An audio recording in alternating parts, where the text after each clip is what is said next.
Yes, praise the Lord. Hallelujah. దేవునికి మహిమ కలుగును గాక. Praise the Lord. అందరికీ ప్రభు పేరిట సమాధానం కలుగును గాక.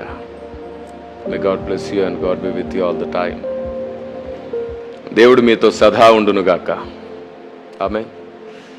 అంత్యకాలపు దేవుని ఆలోచన సంఘానికి మనందరికీ అత్యవసరమైన దేవుని జ్ఞానం పరిశుద్ధ బైబిల్ గ్రంథంలోనే మన కొరకు నిక్షిప్తపరచబడింది. సో మీరందరూ ఎదురు చూస్తున్నట్లుగా దేవుడే మనందరితో మాట్లాడును గాక.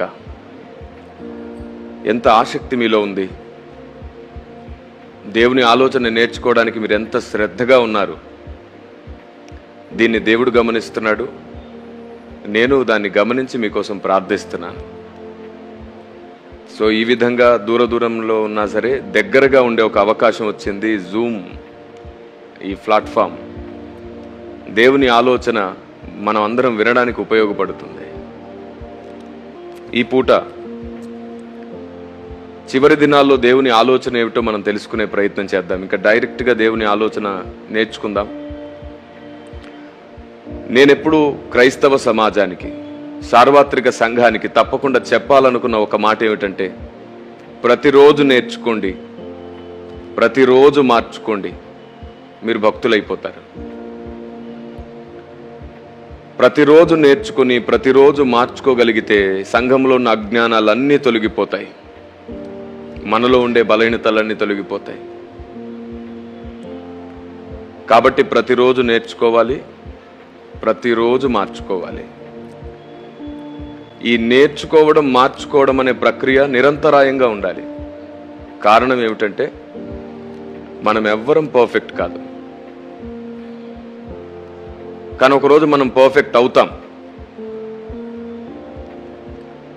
మనం పర్ఫెక్ట్ ఎప్పుడు అవుతాము అంటే దేవుడు మనకు పూర్తిగా అర్థమైనప్పుడు. దేవుడు మనకెప్పుడు పూర్తిగా అర్థమవుతాడు? ఈ భూమి మీద బ్రతుకున్నప్పుడైతే సాధ్యం కాదు. అది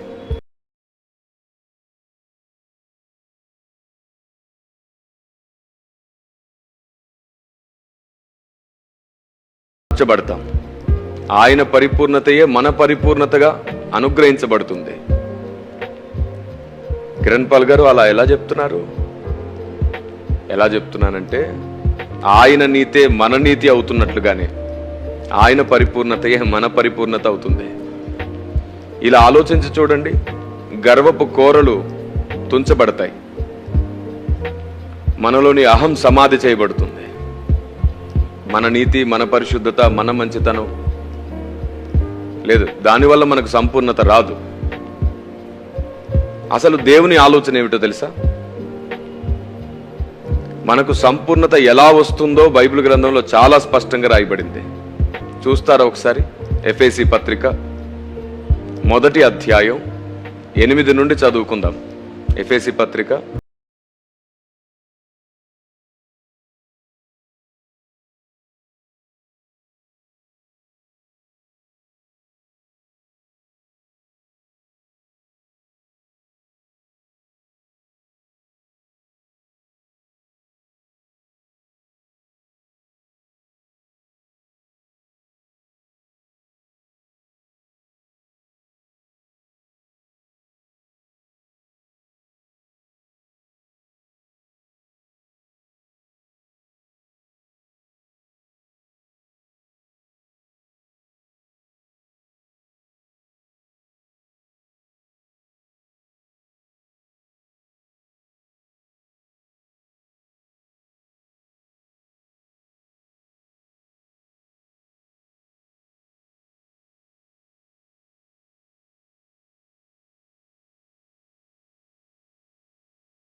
అడుగుడే మీకు ఇవ్వబడునన్న మాటని మనకు నచ్చినట్లుగా మనం తప్పనిసరిగా వాడుకుంటున్నాం, శోధిస్తున్నాం, శోధించి కావలసింది పొందుకుంటున్నాం. కానీ ఆయన మన వల్ల సంతోషంగా ఉన్నాడో లేదో మనం ఎప్పుడు దాన్ని గమనించాం. వాస్తవానికి దేవుడు మన వలన సంతోషంగా ఉండాలి, దేవుడు మన వలన ఆనందించాలి. అది జరగాలంటే బైబిల్ ఇలా సెలవిస్తుంది. ఇర్మియా 9:24 అంటారు. ఇర్మియా గ్రంథం 9వ అధ్యాయం 24లో అతిశయించువాడు దేనిని బట్టి అతిశయింపవలననగా భూమి మీద కృప చూపుచు నీతి న్యాయములు జరిగించుచున్న యెహోవాను నేనే అని గ్రహించి నన్ను పరిశీలనగా తెలుసుకున్నటను బట్టి అతిశయింపవలెను అంటాడు. ఆ తర్వాత అట్టి వాటిలో ఆనందించువాడనని యెహోవా సెలవిస్తున్నాడు.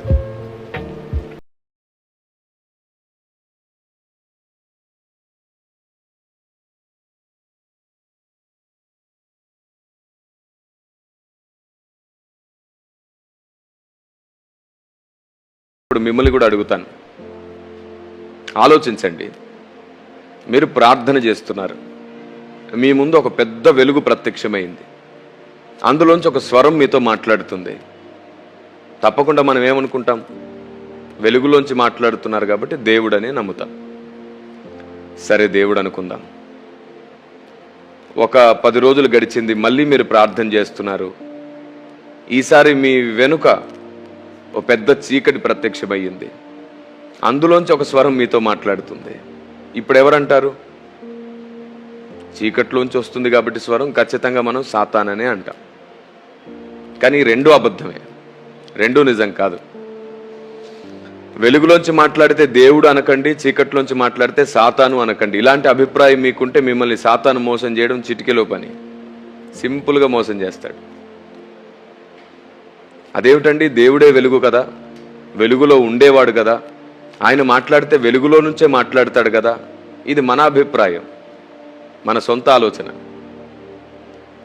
సాతాను చీకట్లో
గాఢాంధకారమందు నివాసము చేయువాడిగా దేవుడు తనను తాను పరిచయం చేసుకున్నాడు కూడా. నేనే ఒక ప్రశ్న అడుగుతాను, వెలుగులో ఉండే దేవుడు చీకట్లో ఎందుకు ఉంటున్నాడు? కారణం ఏమిటి? ఈ ఆత్మీయ పోరాటం ముందు చూసారండి, ఒకంత ఎప్పుడు ఒక సైడ్ అర్థమే కాదు, అర్థమైనా కొద్ది ఇంకా మిగిలిపోతుంది, అర్థమైనా కొద్ది ఇంకా మిగిలిపోతుంది. సముద్రానికి మించినది ఈ ఆత్మీయ జీవితం. ఒకవైపు దేవుడు, ఇంకోవైపు అపవాది కలిసి చేస్తున్న మహాపోరాటంలో, యుద్ధంలో మనం నిర్మించబడుతున్నాం. వారిరువురి పోరాటం మధ్యలో పుట్టే అగ్నిలో నుండి మనం శోధించబడి సువర్ణమవుతున్నాం. ఏమైనా అర్థమైందా? సహజంగా ఈనాటి సమాజం తప్పులు వెతికేటట్లే వింటారు కదా, అర్థమవడం ఎక్కడ అర్థమవుతుంది చెప్పండి? అందుకే భక్తుడు ఎవని చేతను వివేచింపబడడు అని ఉంది బైబిల్లో.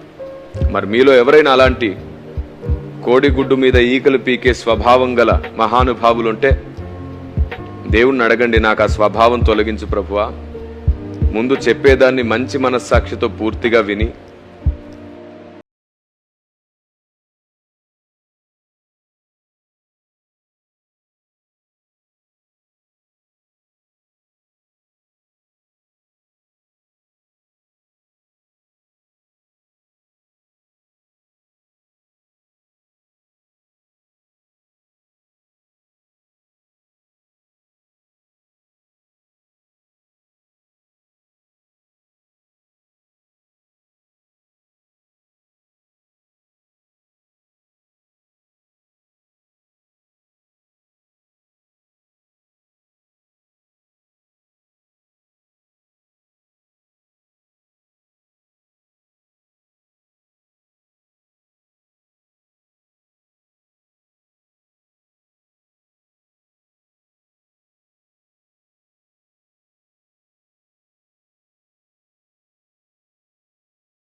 అప్పుడే అందరికీ అన్ని విధాలుగా బోధించగలుగుతాం.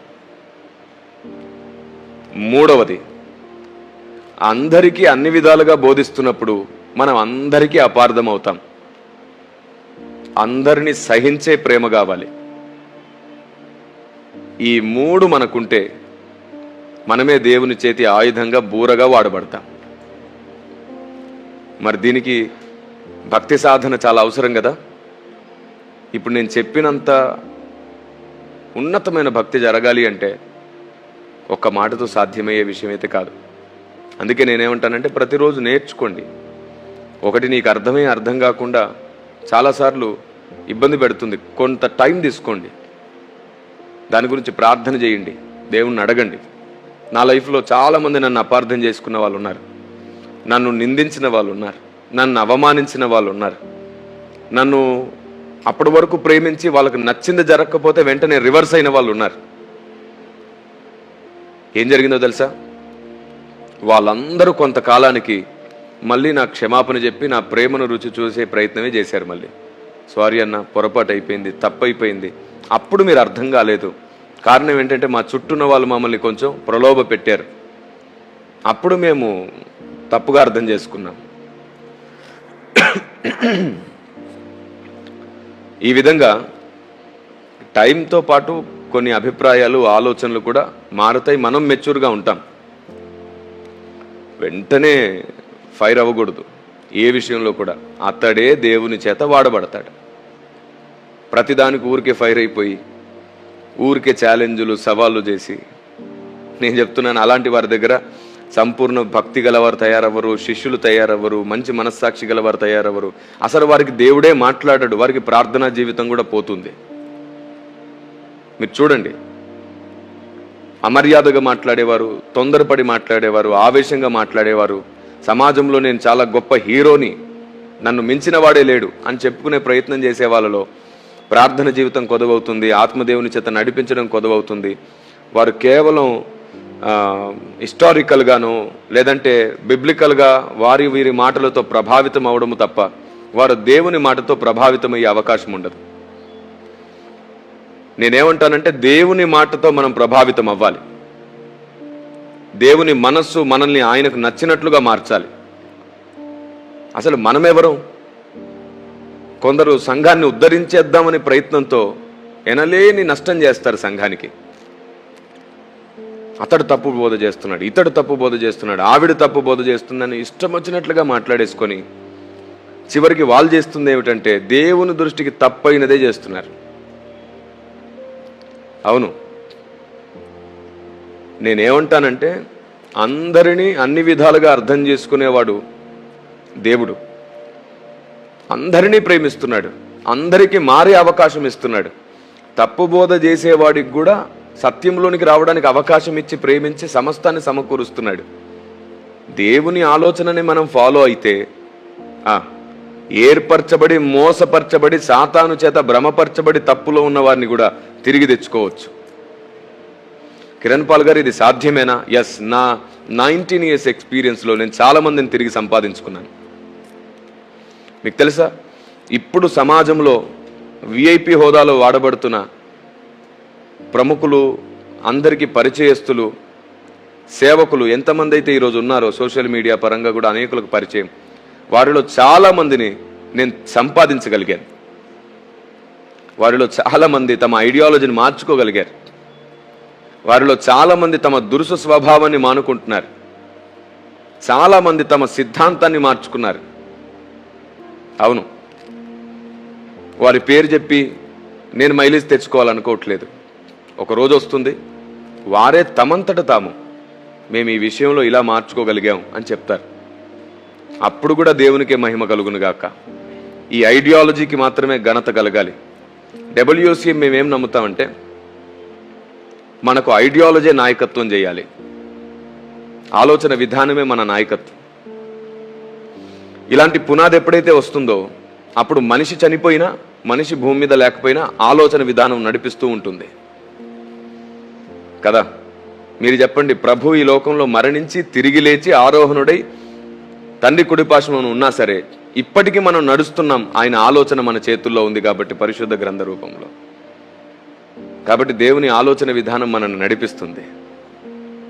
నా ఈ మాటలు మీకు అర్థమవుతున్నాయని నమ్ముతున్నాను నేను. ఊరికే హెచ్చరికలు, బుద్ధి మాటలు, సండే స్కూల్ కథలు అన్నిట్లోంచి ఒక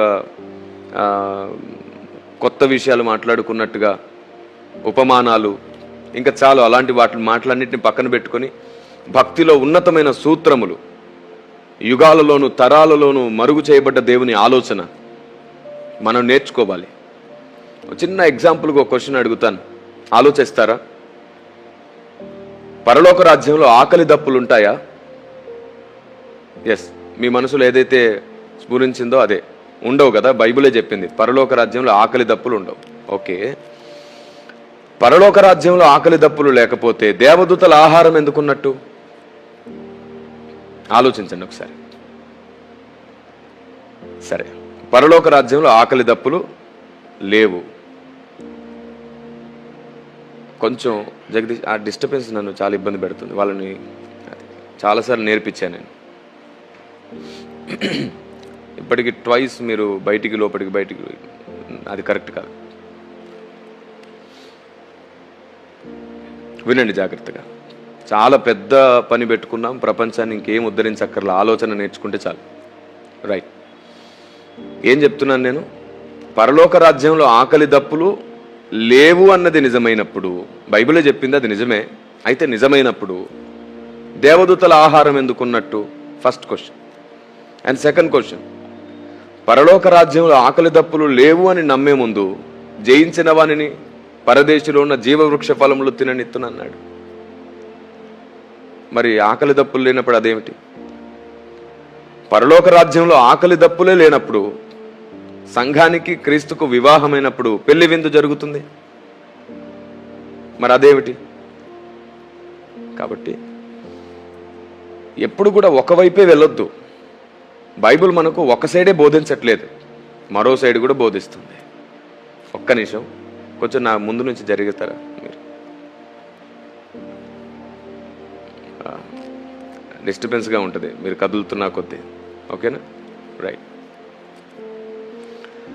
ఓకే. కాబట్టి బైబిల్ గ్రంథాన్ని వన్ సైడ్ చూడకండి.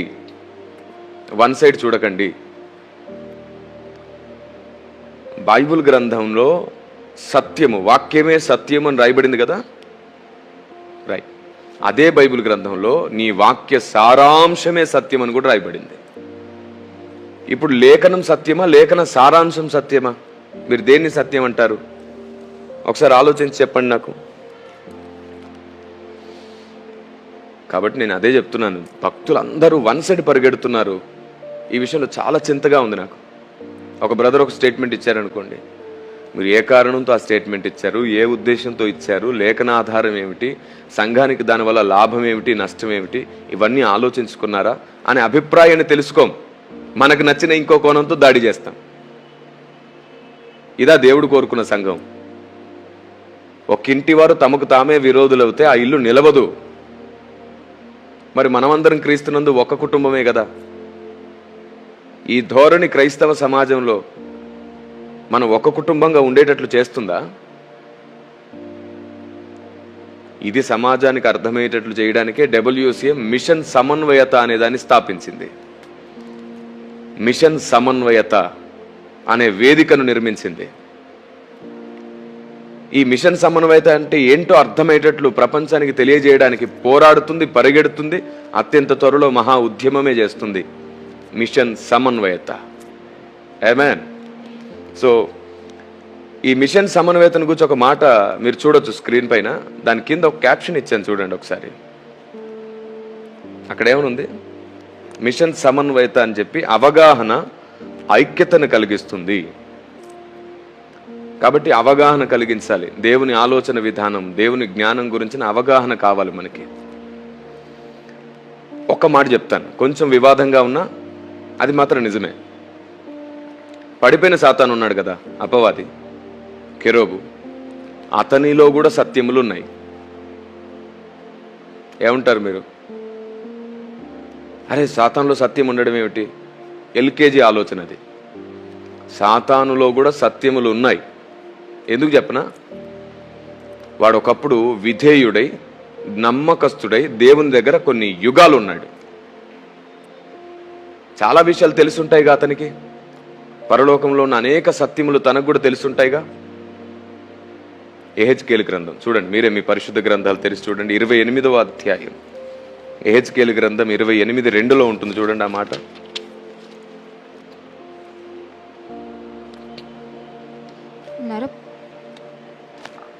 నరపుత్రుడా, నీ ముఖమును ఐగుప్తు రాజైన ఫరో వైపు త్రిప్పుకొని అతని గూర్చియు ఐగుప్తు దేశమంతటిని గూర్చియు ఈ సమాచారం ఎత్తి ప్రవచింపుము. ప్రభువగు యెహోవా సెలవిచ్చున్నదేమనగా, ఐగుప్తు రాజైన ఫరో నైలు నదిలో పండుకొని ఉన్న పెద్ద ముసలి, నేను నీకు విరోధిని. నైలు నది నాది, నేను దాన్ని కలుగజేసి తిని. 28:2 చదువుతున్నారు మీరు? నేను చదువుతాను చూడండి, స్క్రీన్ మీద కనబడుతుంది. నరపుత్రుడా, తూరు అధిపతితో ఇలాగు ప్రకటింపుము, ప్రభువగు యెహోవా సెలవిచ్చినదేమనగా, గర్విష్ఠుడవై నేనొక దేవతనైనట్లు సముద్రము మధ్యను నేను ఆసీనుడై ఉన్నాను అని నీవు అనుకొనుచున్నావు. నీవు దేవుడవు కాక మానవుడవై యుండియు దేవునికి తగినంత అభిప్రాయము కలిగి ఉన్నావు అని చెప్పండి. నీవు దానియేలు కంటే జ్ఞానవంతుడవు. సో ఇది పడిపోయిన కెరూబును గురించి మాట్లాడుతున్న మాటే. కొందరు బైబిల్ టీచర్స్ ఏమంటారంటే అది థియాలజీ పరంగా వాళ్ళు చరిత్రలోకి వెళ్ళి కాదు, అది తూరు రాజు గురించి మాట్లాడుతుంది, దాని ఎవిడెన్స్ ఇదిగోండి. నేను అదే చెప్తున్నాను, బైబిల్ ఎప్పుడు వన్ సైడే చూస్తున్నారు.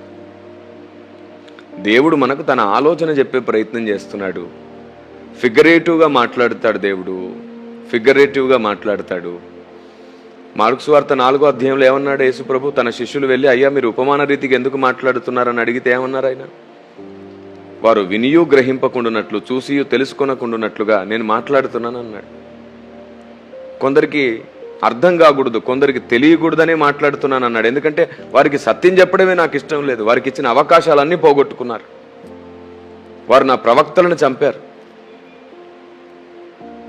వారికి ఇచ్చిన టైం అంతా వేస్ట్ చేసుకున్నారు. అలాంటి వారి ముందు, అంటే పందుల ముందు నేను ముత్యాలు చల్లను అని చెప్తున్నాడు ఇండైరెక్ట్గా. సో దేవుని ఐడియాలజీని మనం స్పష్టంగా తెలుసుకోవాలి. మనకు నచ్చినట్లు దేవుడు లేడు. ఈ స్టేట్మెంట్ రికార్డ్ చేసుకోండి మీ మైండ్స్లో. మనకు నచ్చినట్లు దేవుడు లేడు. దేవుడు ఎలా ఉంటే అలాగే మనం నచ్చాలి, మనకు ఇష్టపడాలి. మనకు నచ్చినట్లు దేవుడు ఉండడు, లేడు. మనం ఆయన ఎలా ఉంటే అలాగే ఇష్టపడాలి, నచ్చాలి మనం. రెండోది, దేవుడు ఎలా ఉంటే అలా మనం అర్థం చేసుకోవాలి. మనకు నచ్చినట్లే దేవుడు ఉన్నాడని మనం డిస్కవర్ చేయకూడదు. అప్పుడు దేవుడు మన స్నేహితుడు అవుతాడు. అవును, నాకు 8 సంవత్సరాల వయసు ఉన్నప్పుడు నేను దేవుని స్వరం ఫస్ట్ టైం విన్నాను. ఆ తర్వాత 13 సంవత్సరాలకి నేను సేవకు వచ్చాను. ఇప్పటికీ ఆయన పనిలో పరిగెడుతూనే ఉన్నాను. ప్రతి ఒక్కరి దగ్గర నేర్చుకుంటాను. ఎందరో భక్తులు వారి బోధనా విధానం, వారి భక్తి విధానం, శ్రమలను ఓర్చిన విధానం నేర్చుకున్నాను. మనం అందరి దగ్గర అన్ని విషయాల్ని గ్రహించాలి, నేర్చుకోవాలి, తెలుసుకోవాలి. ఎందుకంటే దేవుడు అందరినీ వాడుకుంటున్నాడు. ఒక భక్తునిలో ఒక తప్పు ఉందనుకోండి, భక్తుడే తప్పైపోడు. అందుకే నేను ఒక స్టేట్మెంట్ని ఇచ్చాను, ఏమిటంటే మనిషిలో పొరపాటు ఉంటుంది, సహోదరునిలో పొరపాటు ఉంటుంది, కానీ సహోదరుడే పొరపాటు కాదు. ఇప్పుడు దావీదులో పొరపాటు ఉంది, దావీదునే పొరపాటు అన్నామా మనం? దావీదు మారాడు. తన పశ్చాత్తాపం తనకు మరొక జీవితాన్ని ఇచ్చింది. అలాగే శాంసన్లో పొరపాటు ఉంది, శాంసనే పొరపాటు కాదు. అలాగే భూమి మీద మనుషులమైన మనందరిలో పొరపాటు ఉంది. ఆయన మనల్నే పొరపాటు అనట్లేదు, అవకాశం ఇస్తున్నాడు. నీ ద్వారా పొరపాటు జరిగింది, సరి చేసుకో అంటున్నాడు. దుష్టుడు తన దుష్టత్వం వలన మరణించుట నాకు ఇష్టం లేదన్నాడు. మనమేమో దుష్టుడు చస్తే బాగుంటా అంటాం. మనం ఎంత డిఫరెన్స్ చూడండి మన భక్తికి, ఆయన చెప్పిన ఆలోచన విధానానికి. కాబట్టి చివరి దినాలలో దేవుని ఆలోచన మనల్ని సహించమంటుంది, అన్నిటినీ నేర్చుకోమంటుంది, ఓపికతోనే కనిపెట్టమంటుంది. నీకు అర్థమైనట్లు కాక దేవుడు చెప్పే వరకు ఓపిక పట్టమంటుంది. తొందరపడి ఒక వ్యక్తిని అనేసావు, తీరా దేవుడు ఆ వ్యక్తిని నడుపుతున్నాడని తెలిసింది, అప్పుడు మళ్ళీ పశ్చాత్తాపమే కదా. అంటే నువ్వు అందుకోలేని స్థాయిలో ఆ వ్యక్తి ఉండి బోధించుంటాడు, నీకు అర్థం కాక నువ్వు అది తప్పనుకొని ఉండుంటావు. అలాగనమాట. అందుకే నేను ప్రతి మతంలో కూడా సత్యం ఉందంటే కొందరు అపార్థం చేసుకున్నారు కూడా. అలా ఎలా ఉంటుంది? బైబిల్లోనే సత్యం ఉంది వైసాని, బైబిల్లో సర్వసత్యం ఉంది. అన్ని చోట్ల సత్యం ఉంది, బైబిల్లో సర్వసత్యం ఉంది. అన్నింటికి న్యాయం చేసే గ్రంథం బైబిల్. ప్రతి గ్రంథానికి న్యాయం చేస్తుంది, ప్రతి మతానికి న్యాయం చేస్తుంది, ప్రతి మానవ జాతిలోని ప్రతి వర్గానికి సంపూర్ణ న్యాయం చేసేది బైబిల్ గ్రంథం. కాబట్టి బైబిల్లో కేవలం సత్యం కాదు, సర్వసత్యం కూడా ఉంది బైబిల్లో. కానీ మిగతా అన్ని చోట్ల సత్యము అని పిలువబడినవి మాత్రమే ఉన్నాయి. చెప్పానుగా ఎగ్జాంపుల్, దేవుడు ఒక్కడే అని నమ్మడం, దేవుడు ఆత్మయ్యి ఉన్నాడని నమ్మడం, ఏ పేరుతో పిలిచిన ఆయన పలుకుతాడు అని ఒక అభిప్రాయం ఉంది భారతదేశంలో. నేనేమంటానంటే, ఓకే, మంచి గొప్ప ఆలోచన విధానం అది, భక్తిలో ఉన్నతమైనటువంటి అభిప్రాయం అది. ఏ పేరుతో పిలిచినా ఆయన పలుకుతాడనే విషయం కూడా నిజమే, కానీ ఆయనకు సంబంధించిన పేర్లతో పిలిస్తేనే పలుకుతాడు, ఇది సత్యం. ఏమేన్? ఏ పేరుతో అయినా పిలిస్తే పలుకుతాడనేది ఎంత నిజము, ఆయనకు సంబంధించిన పేర్లు ఎన్ని ఉన్నాయో అన్నిటితో పిలిస్తేనే పలుకుతాడు. ఆయనది కాని పేరుతో పిలిస్తే ఆయన పలకడు. అదేమిటండి మళ్ళీ ఇలా మాట్లాడారు? నిజం. ఆయనకి ఏ పేరుతో పిలిచినా పలుకుతాడనేది ఎంత నిజమో ఆ పేర్లన్నీ ఆయనవై ఉండాలి. ఆయన స్వభావములే ఆయన పేర్లని మోషేతో చెప్పాడు, అవన్నీ ఆయనవై ఉండాలి. దేవతలను పిలువబడిన ఏ పేరుతో పిలిచిన ఆయన పలకడు. ఆయనకు సంబంధించిన పేర్లు చాలా ఉన్నాయి. ఇటీవలి కాలంలో WCM టీవీ గుడివాడ ఛానల్లో రీసెంట్గా 2 days బ్యాక్ అనుకుంటా ఒక వీడియో పెట్టాం, దేవుని పేరు వివాదం అని. అందులో చెప్పాను నేను, ఆయనకు అసలు ఒక పేరు పెట్టడం సాధ్యం కాదు, కానీ ఆయన స్వభావము, ఆయన గుణగణములే పేర్లతో పిలుస్తున్నాం. ఆయనైతే ఒక పేరు ఇచ్చేసాడు జ్ఞాపకార్థనామముగా. ఏమిటా పేరంటే యెహోవా, అంటే రక్షించు దేవుడు, రక్షకుడై ఉన్న దేవుడు, అందరిని ఉద్ధరించే దేవుడు. కాబట్టి ఒక గొప్ప పేరును మనకు పరిచయం చేశాడు ఆయన. ఈ నిజదేవుని పేరు వివాదం అనే అంశంతో మీరు ఆ సందేశాన్ని వినొచ్చు. కాబట్టి పడిపోయిన కెరూబుకు కూడా పరలోక రాజ్యంలోని అనేక సత్యములు తెలుసు. అందుకే వాడేం చేశాడు, భూమి మీదకి వచ్చి వీళ్ళు ఈ సత్యములుగానే తెలుసుకుంటే నన్ను మించిన వారు అవుతారని వాడికి తెలిసి మొత్తాన్ని కలిపి చెరిపేశాడు. వాడి పేరేమిటంటే ఆలోచన చెరుపువాడు. మొత్తాన్ని డిస్టర్బ్ చేసాడు వాడు. పరలోక రాజ్యంలో ఏమేమైతే ఉన్నాయో వాటిని వాడు భూమి మీదకి తీసుకొచ్చేసి మొత్తం మార్చేశాడు. అవును, మొత్తం మార్చేశాడు. వాటినే మైథాలజీస్గా మార్చేశాడు. నేను ఇంకా దాన్ని తెలుగులో వాడడం ఎందుకు, వివాదం. కొన్ని పదాలు అర్థమవ్వవలసిన వారికి అర్థమైతే బాగుండు, అందుకే కొన్ని విషయాల్ని ఇలా మాట్లాడుతున్నాను. మైథాలజీ అన్నాను, మీరు మెన్షన్ చేసుకోండి. వివాదం చేసుకోవాలనుకుంటే దేవుని పని చేయలేం, అర్థమయ్యేటట్లు ఏదైనా చేయాలనుకుంటేనే దేవుని పని చేయగలం. సో వాడి భూమి మీదకి వచ్చి కొన్ని మైథాలజీస్ని సృష్టించాడు. అవును, దీని గురించి నా దగ్గర 1000 ఆధారాలు ఉన్నాయి, 1 కాదు 2 కాదు. అందుకే దాదాపుగా ఇప్పటికీ 15 పుస్తకాలు అందుబాటులో ఉన్నాయి. అయితే దాంట్లో ఇటీవల కాలంలో స్టాక్ అయిపోవడం ద్వారా 5 పుస్తకాలు మాత్రమే అందుబాటులో ఉన్నాయి. వాటిని పొందొచ్చు. చాలా తొందరలో అమెజాన్లోను అలాగే దూర ప్రాంతంలో ఉండి కూడా చదవడానికి వీలుగా బుక్స్ని సిద్ధపరుస్తున్నాం. వాటిని కూడా WCM మినిస్ట్రీస్ ద్వారా సంపాదించుకొని మీరు ట్యాబ్లో, ఫోన్లో కూడా చదువుకోవచ్చు. దీన్ని హిందీ, ఇంగ్లీష్ అండ్ తెలుగు భాషల్లో అందుబాటులోకి తీసుకొచ్చాం. చాలా తొందరలో కన్నడ, తమిళ్ భాషలో కూడా ఈ పుస్తకాలు అందుబాటులోకి వస్తాయి. ఆ తర్వాత చైనా భాషలో, జపాన్ భాషలో, ఫ్రెంచ్లో కూడా తీసుకొస్తాం. నిర్విరామంగా ప్రపంచానికి దేవుని ఐడియాలజీ అందించడానికి మేము కష్టపడుతూనే ఉన్నాం. ఎన్ని నిందలు వచ్చినా, ఎన్ని అవమానాలు వచ్చినా, ఎందరెన్ని మాటలు అన్నా, ఎంతమంది వదిలేసిపోయినా, ఎంతమంది ఎన్ని రకాలుగా ఇబ్బంది పెట్టినా, దేవుని ఆలోచన స్థాపించేంత వరకు దేవుని దాసుడు మందగిల్లడు. ఆత్మదేవుడు తప్పకుండా గెలుస్తాడు. దేవుడు ఒక వ్యక్తిని వాడుకుంటే ఆ వ్యక్తిని మనుషులు ఏం చేయలేరు, చేస్తే దేవుడే చేయాలి. పౌలుని దేవుడు వాడుకున్నాడు, మనుషులు ఏం చేయగలిగారు? అక్కడ హతసాక్షి అవ్వాలని దేవుడు సరే అని ఒప్పుకున్నాడు కాబట్టి ఆయన హతసాక్షి అయ్యాడు. దేవుని అనుమతి లేకుండా ఏం జరగదు. సో ఇంకా చాలా ఉంది. ఇప్పటి వరకు నేను చెప్పింది కేవలం ఇంట్రడక్షన్ మాత్రమే. ఇంతసేపు మాట్లాడింది కూడా ఐడియాలజీని అర్థం చేసుకోవడానికి కావలసిన ఆలోచన. ఇంకా ఐడియాలజీ అంటే ఎలా ఉంటుంది, దాని డెప్త్ నాలెడ్జ్ ఇంకా నేను వివరించలేదు. దానికోసం WCM సందేశాలని మీరు వెంబడించండి. అందరి దైవజనుల దగ్గర కూడా దేవుని జ్ఞానం ఉంది, తెలుసుకోండి. ప్రతి సువార్థికుడు, ప్రతి సంఘ కాపరి, ప్రతి బోధకుడు కష్టపడే సేవ చేస్తున్నారు. వారిలో మీకు నచ్చని కోణం ఏదైనా ఉంటే వారిని తప్పుపట్టకండి. మనకు నచ్చకపోయినంత మాత్రాన దేవుడికి నచ్చట్లేదని ఎలా ఫిక్స్ అవుతారు కదా? మాకు ఆయన నచ్చలేదండి, ఇది పొరపాటు అండి ఆయన చేయడం, ఈ బోధ కరెక్ట్ కాదండి అని అంటారు కదా. సరే, అతనిలో ఆ ఒక్కటి సరిగ్గా లేదనుకోండి, మొత్తం కరెక్టే కాదని ఎలా అంటారు? అతన్ని తప్పుడు బోధకుడు అని ఎలా అంటారు? ఈరోజు ట్రెండ్ అలా ఉంది. మరి వీళ్ళు పెద్ద మనుషులు ఎలా అయ్యారో, వీళ్ళకి నాలెడ్జ్ ఎలా ఉందని ఒప్పుకోవాలో, వీరు భక్తులు ఎలా అయ్యారో. అందుకే నేనేమంటానంటే కనీసం ప్రతిరోజు 3 గంటలు ప్రార్థన చేసి ఉండాలి. ప్రతిరోజు కనీసం 10 మందికి సువార్త చేసే అనుభవం ఉండాలి. ప్రతిరోజు ఖచ్చితంగా కనీసం 10 మంది కోసం విజ్ఞాపన చేసే మనసు కావాలి. ప్రతిరోజు బైబిల్ చదివి ఉండాలి. ఇలా చేసిన వాడు మాత్రమే దేని గురించైనా మాట్లాడే అర్హత గలవాడు. ఎందుకంటే 3 గంటలు ప్రార్థన చేసేవాడికి వాడి స్వబుద్ధి పనిచేయదు. దేవుని జ్ఞానం కోసం 3 గంటలు ప్రార్థన చేయాలి. మన అప్పులు, కోరికలు, ఇష్టాలు వాటి కోసం కాదు. నీ ఐడియా ఏమిటి, నీ థాట్ ఏమిటి, ప్రభువా నీ థాట్ ప్రాసెస్ నాకు బోధించు, నీ ఆలోచన విధానం నాకు బోధించు అని అడగాలి పదే. అప్పుడు ప్రయోజనం అవుతుంది. కాబట్టి పరిశుద్ధాత్మదేవుడు మీ అందరితో మాట్లాడడానికి ఈ అంత్యకాలపు ఆలోచన విధానాన్ని మీ ముందుకు తీసుకొచ్చాడు. నిజంగానే నా మాటలు మిమ్మల్ని ప్రేరేపిస్తే, ప్రభావితపరిస్తే ప్లీజ్ ఎవరిని తూలనాడకండి, అనవసరంగా దేవుని దృష్టిలో లెక్కలోకి రాకండి. కనీసం 3 గంటలు ఒకసారి ప్రార్థన చేసి చూడండి. 10 మంది కోసం విజ్ఞాపన చేసి చూడండి. 10 మందికి సువార్త చేసి చూడండి. బైబిల్ కూడా తప్పకుండా ప్రతిరోజు చదవండి. అప్పుడు నువ్వు దేని గురించైనా ఆలోచించు. తప్పక పరిశుద్ధాత్ముడు సరి అయిన దిశలో నడిపిస్తాడు.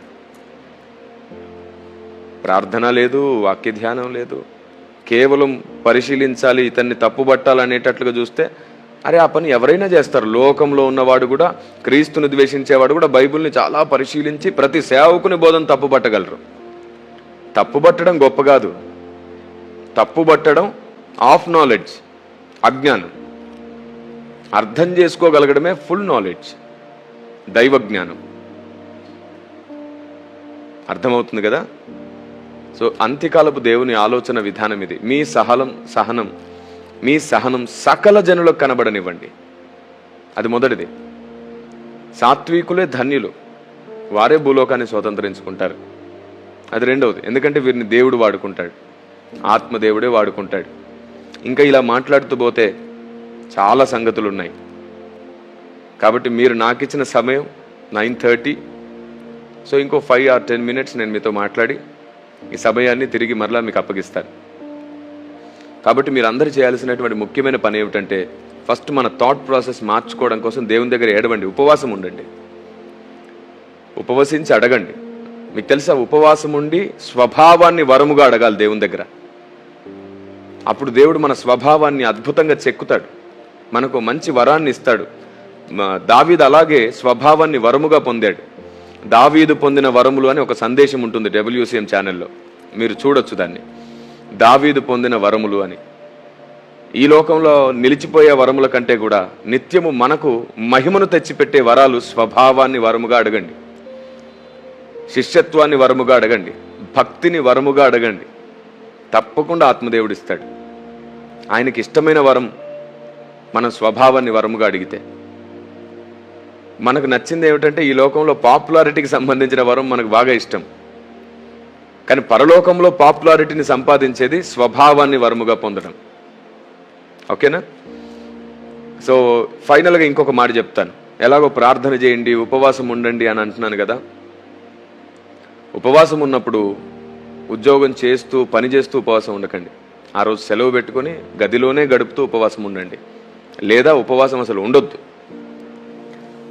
మీరు దేవునితో సమయం గడపలేకపోతే, మీరు దేవునితో సమయం గడపడానికి ఉపవాసం ఉండండి, కానీ గడపలేకపోతే ఉపవాసం ఉండొద్దు. నేను ఉద్యోగం చేస్తూ ఉపవాసం ఉంటానంటే అవసరం లేదు. అలాంటి ఉపవాసంతో ఎలాంటి ప్రయోజనం లేదు. నీకు సెలవు ఉన్నప్పుడు లేదా సెలవు పెట్టుకొని టోటల్గా టైం అంతా దేవునితో గడపాలి. లేకపోతే ఉద్యోగం చేస్తూ స్తుతి చేస్తూ ఉండొచ్చు, నాన్ స్టాప్గా ఉద్యోగం చేస్తూ మనసుతో ప్రార్థన చేస్తూ ఉండొచ్చు. ఉపవాసం ఉంటేనే నేను నీ ప్రార్థన వింటాను అని దేవుడేం చెప్పట్లేదు. ఉపవాసం ఉంటే ఎంత మంచిదో, ఉపవాసం ఉన్నప్పుడు దేవుడు చెప్పిన పద్ధతిని ఫాలో అయితే అంతకంటే మంచిది. అలా పద్ధతిని ఫాలో అవ్వలేకపోతే ఉపవాసం ఉండి కాక మనసుకు ప్రతిష్టను లేదా ప్రత్యేకతను కలిగించుకొని దేవునితో గడపచ్చు. ఏం పని చేస్తున్నా ఆయన్నే స్మరించుకుంటూ ఆయన్ని మెప్పించవచ్చు, ఒప్పించవచ్చు. ఆయన మన తండ్రి, తల్లి. తప్పకుండా పిల్లలు కన్నీళ్లు గారుస్తుంటే ఆయన చూస్తూ ఊరుకోడు, స్పందిస్తాడు. ఇక మరొక చివరి స్టేట్మెంట్ ఇస్తాను. మీరు మీ ప్రార్థనా గదిలో మోకరించినప్పుడు దేవునితో మీకు సహవాసం కలగాలంటే ఇప్పటి వరకు నేను చెప్పిన ఐడియాలజీని మీరు తప్పక ఫాలో అవ్వండి. ఎవరిని వెంటనే తృణీకరించకండి, వెంటనే అవమానించకండి. మీకు నచ్చిన వాళ్ళు ఏదైనా మీకు చెప్పినంత మాత్రాన గుడ్డిగా నమ్మకండి. ఎందుకంటే ఈ చివరి రోజుల్లో ఎవరికి సగం అర్థమైనా మొత్తం అర్థమైనట్లు నాకు చాలా తెలుసు, నాకు బాగా తెలుసు, ఏమనుకున్నారు నేను అనే గుడ్డితనాన్ని వారు కలిగి ఉండి మనకు ఆ గుడ్డితనం కలుగజేస్తారు. ఇన్ఫర్మేషన్ నీకు పూర్తిగా తెలియడం గొప్ప విషయం కాదు. ఆ పూర్తిగా తెలిసిన దాని వల్ల నీకెంత ఆశీర్వాదం, అది చెప్పడం ద్వారా పక్కన వారికి ఎంత ఆశీర్వాదం, వాటిని బయటికి ప్రాపగండ చేస్తే సంఘానికి ఎంత ఆశీర్వాదం, అది తెలుసుకొని ఉండాలి. చూసిందల్లా మాట్లాడకూడదు, వినిందల్లా మాట్లాడకూడదు, అనిపించిందల్లా మాట్లాడకూడదు. దేవుణ్ణి అడగండి, ఆయనే నడిపిస్తాడు. చూసిందల్లా మాట్లాడితే ఎలా ఉంటుందంటే, ఒక పాస్టర్ గారు తెలిసి నాకు చాలా అధిక నీతిమంతుడు, ఇంకా అలా ఆకాశం నుంచి ఊడిపడ్డాడేమో అనిపిస్తుంది అనమాట అతన్ని చూస్తుంటే. ప్రారంభంలో నాకు భయం వేసేది, సేవ ప్రారంభంలో, బాబోయ్ ఈయన నిజంగా ఎంత భక్తిపరుడు, నేను ఇతనిలా ఉండలేకపోయానే అని నన్ను నేను చాలాసార్లు అనుకున్నాను. కాలం గడుస్తుంటే నాకు భయం వేసింది, ఇతనిలా ఉండాలని ప్రార్థన చేసి తప్పు చేశానా అని. అంత అధిక నీతిమంతుడు. ఏంటంటే ఒకసారి ఒక బ్రదర్ వాళ్ళ భార్య వేరొకరితో బైక్ మీద వెళ్తుంది. ఈయన సెంటర్లో చూశాడు. చూసి వెంటనే భర్తకు ఫోన్ చేశాడు, ఏంటి నీ భార్య ఎవరితోనో వెళ్తుంది అని చెప్పేశాడు. ఆయన అడుగుతానండి ఎవరితో వెళ్ళిందో అని చెప్పాడు. ఇంటికి వచ్చిన తర్వాత అడిగాడు, ఎవరితో వెళ్ళావు అని. చెప్పింది ఆవిడ, ఇలా చిన్నమ్మ కొడుకు వచ్చాడు, మన ఇంట్లో పని ఆఫీస్ కోసం వెళ్ళాల్సి వచ్చింది, కాబట్టి ఎంఆర్ఓ ఆఫీస్కి వెళ్ళి కొంచెం పని చూసుకొని వచ్చాము. నేనే రమ్మన్నాను అబ్బాయిని, నాకు అసలు అక్కడ తెలియట్లేదు, ఈ అబ్బాయికి పరిచయం ఉన్న వాళ్ళు ఉన్నారంట, ఎంఆర్ఓ ఆఫీస్కి వెళ్ళాను అని చెప్పి. ఇదే విషయం పాస్టర్ గారికి ఇతడు చెప్పడం మర్చిపోయాడు. మర్చిపోతే పాస్టర్ గారు వాక్యంలో స్టార్ట్ చేశాడంట, ఎవరు బైకులు పడితే వారి బైకులు ఎక్కి తిరుగుతారు, భర్తలకు చెప్పినా బుద్ధి లేదు. ఆ ప్రసంగం విన్న తర్వాత ఆయన వచ్చి మాట్లాడారంట, పాస్టర్ గారు అతను ఎవరో కాదు, ఆ అమ్మాయి వాళ్ళ తమ్ముడు, కజిన్, చిన్నమ్మ కొడుకంట. ఆ అబ్బాయి నాతో కూడా బాగా క్లోజ్గా ఉంటాడు, మీకు తెలియదు అబ్బాయి, అందుకు మీరు అలా అనుకున్నారు. సో పైగా వాక్యంలో కూడా అట్లా గద్దించేశారు, మమ్మల్ని అడగాల్సింది కదా బాబు, చెప్పావా అడిగావా ఏంటని మీరు అడగలేదు. ఇలా ఉంది సమాజం. మనందరం అంతే. ఆ పాస్టర్ గారిని అందం ఎందుకు, మన హృదయమే చెడ్డది, నరుని హృదయం కేవలం ఎల్లప్పుడూ చెడ్డదంటే అంతే. కాబట్టి తొందరపడొద్దు, మనం ఏం నీతిమంతులం కాదు, నీతిమంతులం అవుతున్నాం, ఖచ్చితంగా అవ్వాలి, ఖచ్చితంగా దేవునికి నచ్చినట్లు బ్రతకాలి. కొంతకాలం బలహీనత మన శరీరంలో ఉంటుంది, మనల్ని పడేస్తూ ఉంటుంది. కొన్నాళ్ళకి ఆ బలహీనతను కూడా గెలుస్తాం మనం. బలహీనత ఉన్నంత మాత్రాన చెడ్డవరం కాదు, బలహీనతను గెలిచి గొప్పవరం అవుతాం మనం. అర్థమైంది కదా? బలహీనత ఉంటే చెడ్డవారు కాదు, బలహీనతను గెలవాలి. గెలవడానికి టైం పట్టొచ్చు, ఒకరికొకరు సహాయపడి గెలుచుకోవాలి. ఎందుకంటే ఒక వ్యక్తిలో 99% దేవునికి నచ్చేది ఉందనుకోండి, 1% ఏదో మిస్టేక్ ఉంది, 1% ఆ 1% ఇష్టపడేది కాదు, తప్పు, ఆ 1% తప్పు అనుకోండి. మనమైతే ఆ 1% 100% లా చూస్తాం. నా దేవుడు అలాంటి వాడు కాదు. అతనిలో ఉన్న 99% ఆయనకు నచ్చే వాటిని బట్టి ఆ 1%ని సరి చేసుకోవడానికి ఆయన ఇంకా ప్రేమిస్తూనే ఉంటాడు. కాబట్టి సంగమా, మనం అధిక నీతిమంతులాగా ప్రవర్తించొద్దు. ఆయన నేర్పిన ఆలోచన ప్రకారంగా నడిచి పడిపోయిన వారిని లేపుదాం, ఆరిపోయే వారిని వెలిగిద్దాం, అందరినీ కట్టుకుందాం, ఒకరినొకడు బుద్ధి చెప్పుకొని ఒకరినొకడు హెచ్చరించుకొని ఒకరినొకడు కట్టుకుందాం. ద్వేషంతో బుద్ధి చెప్పేవారిని గుర్తించవచ్చు, ప్రేమతో బుద్ధి చెప్పేవారిని గుర్తించవచ్చు. ప్రేమతో బుద్ధి చెప్పేవాడు, ప్రేమతో సత్యం చెప్పేవాడు ఎదుటివాడిని అవమానించి చెప్పడు, గౌరవించే చెప్తాడు. కానీ అధిక నీతిమంతుడు అవమానించి చెప్తాడు. ఇదే డిఫరెన్స్. దీన్ని ఎవరైనా ఏకీభవించవచ్చు, తృణీకరించవచ్చు. దాంతో నాకు ఎలాంటి నిమిత్తం లేదు. దీని వలన వచ్చే ఫలం ఉంటుంది చూశారు, అప్పుడు అర్థమవుతుంది నిజమే కదా, ఇలా ఉండుంటే బాగుండేది అని. సో జాగ్రత్త పడండి మీ ఆత్మీయ జీవితానికి.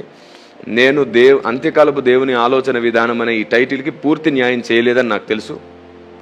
మీ దృష్టికి అది పూర్తి న్యాయమేమో కానీ నా దృష్టికి ఇంకా పూర్తి న్యాయం జరగలేదు. నేను జస్ట్ ప్రారంభంలోనే, అంటే ఇంట్రడక్షన్లోనే ఉన్నానని నాకు అనిపిస్తుంది. దేవుని ఐడియాలజీ అంటే ఏంటి, ఎలా ఉంటుంది, మనల్ని దేవుడు ఎటువైపు నడవమంటున్నాడో చెప్పానంతే. ఇంకా సంపూర్ణమైన దేవుని ఆలోచన కోసం కొన్ని పుస్తకాలు ముద్రించాం, కొన్ని సందేశాలు చేసి ఉంచాం.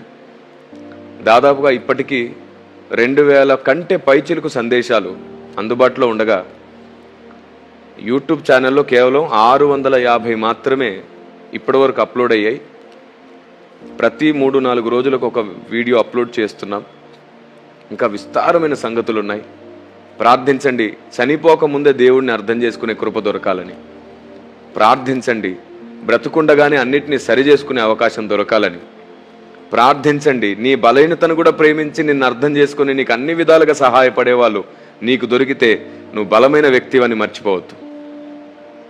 అలా నీ బలహీనతల్లో నీకు సహాయపడేవారిని ఎప్పుడు చులకన చేయొద్దు. వాళ్ళ ప్రేమ వల్లే నువ్వు బలం పొందుతున్నావు. ధైర్యం తెచ్చుకో. అందరిని అర్థం చేసుకోండి, ఆనందించండి. ఆయన రెండోసారి రాబోతున్నాడు. ఆయన చిత్తానుసారమైన ఆలోచనలు సంఘమంతా కట్టబడును గాక. And may God bless you, God be with you all the time. చిన్న ప్రార్థన చేయనా మీకోసం.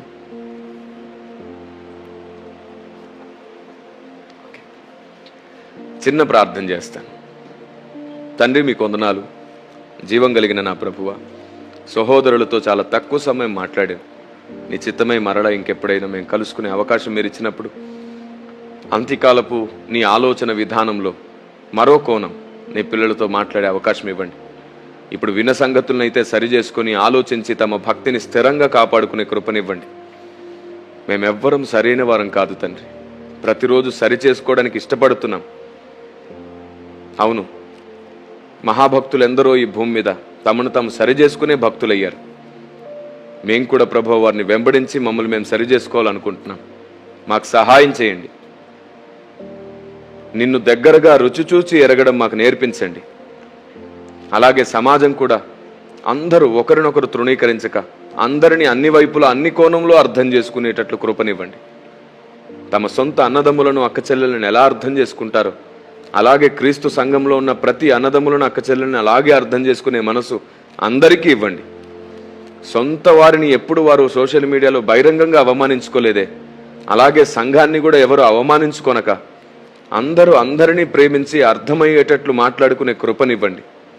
మీరే మహిమ పొందమని, ఇలాంటి స్థిరమైన బుద్ధి ఆత్మదేవునికి సహాయంగా ఉంటుంది గనక ఆత్మదేవా మమ్మల్ని నడిపించమని నీ పాదాలని ముద్దాడుతూ యేసు నామంలో ప్రార్థన చేస్తున్నాను తండ్రి. ఆమేన్. సో ఇంకా 10 నిమిషాలు మాట్లాడండి అని మీ నుంచి రిక్వెస్ట్ వచ్చిందని ఇప్పుడే తమ్ముడు జగదీష్ నాతో చెప్తున్నారు. సో ఈ 10 నిమిషాలు మీకు ప్రశ్నోత్తరికి అవకాశం ఇస్తాను. మీకు ఏమైనా ప్రశ్నలు ఉన్నాయా?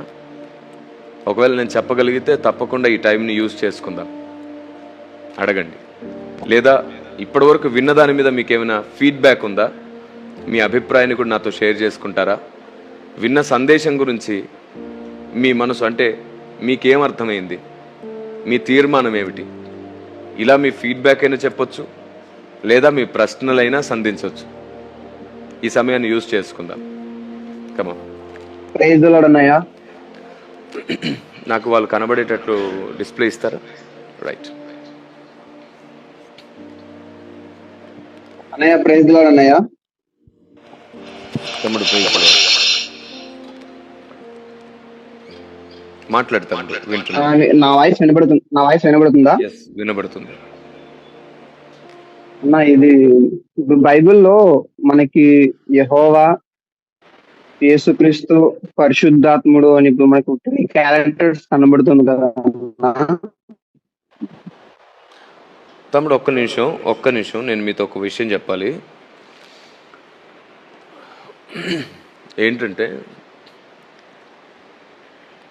ఇప్పటి వరకు నేను మాట్లాడిన దాని గురించి ఫస్ట్ మాట్లాడుకుందాం. లేకపోతే ఇంతసేపు ఆత్మదేవుడు మన హృదయంలో నాటిన విత్తనాన్ని అపవాది ఎత్తుకుపోతాడు. దాని మీద ఇవన్నీ కప్పబడి నా 19 years ఎక్స్పీరియన్స్లో చాలా జరిగాయి. ఏదైనా అవుట్ ఆఫ్ క్వశ్చన్స్ ఏదైనా ఉంటే మళ్ళీ ఇంకొక రోజు మీకు టైం ఇస్తాను. ఇలాగే కూర్చొని 1 hour 2 hours ప్రతి ప్రశ్న మాట్లాడుకుందాం. సో ఫస్ట్ అయితే ఇప్పుడు జరిగిన ఈ వేదిక గురించి మాత్రమే మాట్లాడుకుందాం.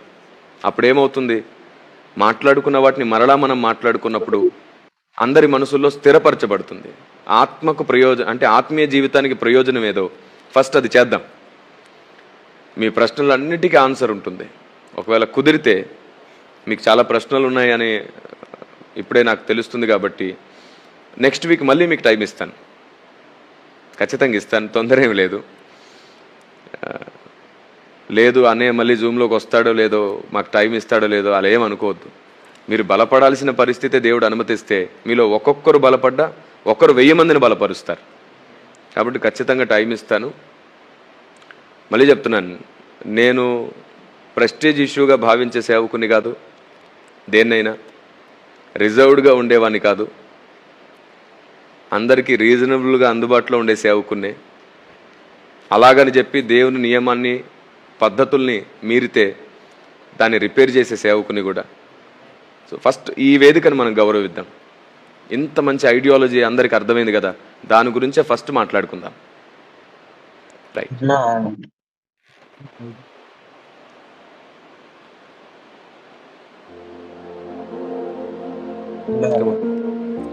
ప్రైజ్ లార్డ్ అన్నా. ప్రైజ్ లార్డ్ తమ్ముడు. హలో, మే ఆడిబుల్ అన్నా? యా, మీ వాయిస్. నేను బెంగళూరు నుంచి,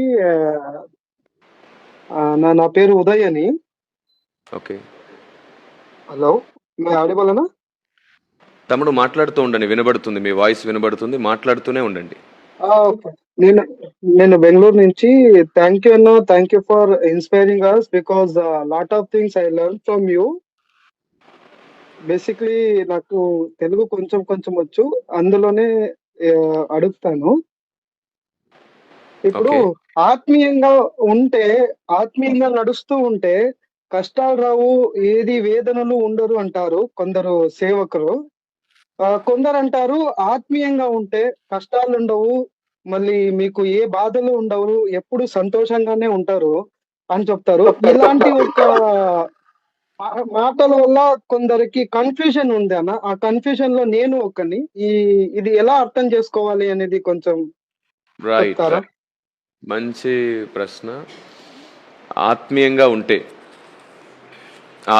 ఉంటే ఇప్పటివరకు నేను ఏ ఆత్మీయతను గురించి మాట్లాడానో, ఇలా ఉంటే శ్రమలు తప్పవు. ఎందుకంటే మనం సాతాను అండర్లో ఉన్న లోకంలో ఉన్నాం. ఈ లోకం దేవుని అండర్లో లేదు, ఈ లోకం వాడి అండర్లో ఉంది. ఈ లోకాధికారి సాతాను. మనల్ని లోకం ద్వేషిస్తుంది, లోకంలో చాలా సమస్యలు వస్తాయి. దేవుడు సుఖ దుఃఖములను జతపరిచాడని ఉంది. మనం ఎంత భక్తిలో ఉన్నా ప్రాబ్లమ్స్ రాకుండా మాత్రం ఉండవు. ప్రాబ్లమ్స్ పోవడానికి కాదు భక్తి చేసేది, ఆయనతో దగ్గర అవ్వడానికి, ఆయనతో జతపడడానికి, మరణం తర్వాత అధిక మహిమలో ఉండడానికి ఈ పోరాటం అంతా కూడా. ప్రాబ్లమ్స్ పోవడానికి కాదు. అయితే ఆయన తండ్రి, మన ప్రాబ్లమ్స్ని క్లియర్ చేయడం తండ్రి బాధ్యత. ఆయన నమ్ముకున్నప్పుడు ఆయన ప్రాబ్లమ్స్ క్లియర్ చేస్తాడు. మన అందరి ప్రాబ్లమ్స్ నుంచి ఆయన తప్పిస్తున్నాడు. కానీ ప్రాబ్లమ్స్ పోవడానికే భక్తి కాదు. రెండో విషయం ఏమిటంటే, ప్రాబ్లమ్స్ రావడం కూడా మనకు చాలా లాభం కూడా. ఈ స్పిరిచువల్ లైఫ్ ఎలా ఉంటుందంటే, దేవుడు మనతో మాట్లాడాలి, మనకు చాలా నేర్పించాలి అనుకున్నప్పుడు ప్రాబ్లమ్స్ వస్తాయి. ఇదే నిజం. మనకు దేవుడు అర్థం అవ్వాలి, నేర్పించాలి, మనతో మాట్లాడాలి అనుకున్నప్పుడు ప్రాబ్లమ్స్ వస్తే మనం హ్యాపీగా ఉన్న లెవెల్స్ డౌన్ అవుతాయి, కిందికి వస్తాం. దేవుడు మనకు బాగా నేర్పిస్తాడు. నేర్పించిన తర్వాత మనం అనేకులకు నేర్పించాల్సిన టైం వచ్చినప్పుడు మళ్ళీ మనం పైకి వెళ్తాం. అలా కొంతకాలం ఉంటాం. మళ్ళీ దేవుడు మనకు నేర్పించాలనుకున్నప్పుడు మనం కిందికి వస్తాం. ఇలా స్పిరిచువల్ లైఫ్ అప్స్ అండ్ డౌన్స్తో ఉంటాయి. దీనివల్ల మనకు లాభమే కానీ నష్టం అస్సలు లేదు. మహాభక్తులు అందరూ ప్రాబ్లమ్స్తోనే వాళ్ళు చాలా విలువైన వారుగా అయ్యారు. ప్రాబ్లమ్స్ ఎప్పుడు మనకు ప్రాసెస్ నేర్పిస్తాయి. విరిగి నలిగిన హృదయము గల వారికి యెహోవా ఆసన్నుడని, ఆయనకి ఇష్టమైన బలిగా మనం మారుతామని బైబిల్ సెలవిస్తుంది. కాబట్టి ప్రాబ్లమ్స్ని చూసి భయపడొద్దని పౌలు నేర్పించారు. నీవిచ్చే మహిమ ముందు వెన్నదగినవి కాదు అన్నాడు. అసలు ఆ టాపికే కాదు, ప్రాబ్లమ్స్ టాపికే కాదు. టాపిక్ ఏంటంటే ప్రాబ్లమ్స్ని ఎదిరించి పోరాడడం సంఘం నేర్చుకోవట్లేదు, అది ప్రాబ్లం. నేను అంటాను, ఆశీర్వాదాలు దీవెనల కొరకు మందిరానికి రావద్దు. మనమే ఆశీర్వాదంగా మారడానికి మందిరానికి రావాలి. మనమే ఆశీర్వాదం అయితే ప్రాబ్లమ్స్ కూడా మనకు ఆశీర్వాదమే. అలాంటి ఒక బలమైన మైండ్ సెట్ మనకు రావాలి. రైట్. థ్యాంక్ యూ అన్న ప్రైజ్ లార్డ్ అన్న. Praise lord brother. అన్న అంటే ఇప్పుడు ఒక సేవకుడు ఇంకో సేవకుడిని క్వశ్చన్ చేయొచ్చా? For example VP Reddy garu ఉన్నారు, ఆయన సతీష్ కుమార్ గారిని వీళ్ళందరినీ come again brother, come again, మళ్ళీ ఇంకొకసారి అడగండి.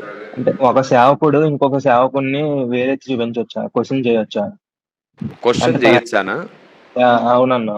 అంటే విపి రెడ్డి గారు ఉన్నారు, ఆయన సతీష్ కుమార్ గారిని దశం భాగాలని అదని ఇదని వేరే వాళ్ళని అమ్మతేజ గారిని వెళ్ళే వాళ్ళని అంటారు కదా, అలా అనొచ్చా ఒక సేవకుడు? రైట్.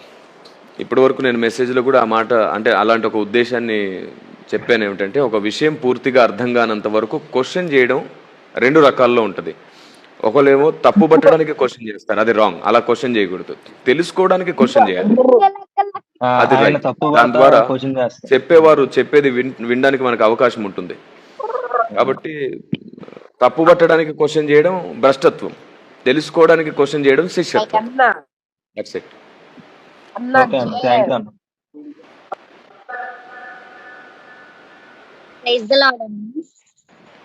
నాకు పని చేస్తారా? ట్యాబ్ లో ఇచ్చేస్తే నేను ఇందులో వినేస్తాను, డిస్టర్బెన్స్ మిస్ అవుతుంది. నేను దీంట్లో వింటాను. నా వాయిస్ మాత్రం వాళ్ళకి ఇవ్వండి డైరెక్ట్ గా. అన్మ్యూట్ చేయండి ఈ ట్యాబ్ ని. Dangerous man.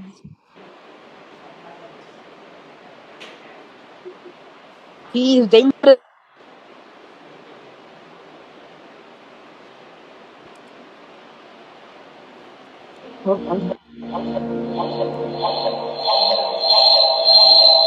ఇదెందుకు ఇట్లా వస్తుంది?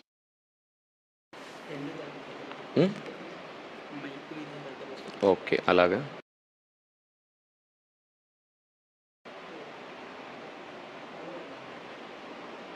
నా వాయిస్ వెళ్తుందా?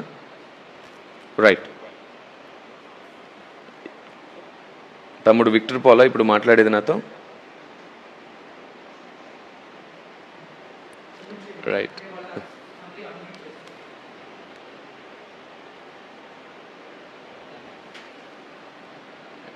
వస్తుందా తమ్ముడు? వాయిస్ వస్తుందా? రైట్.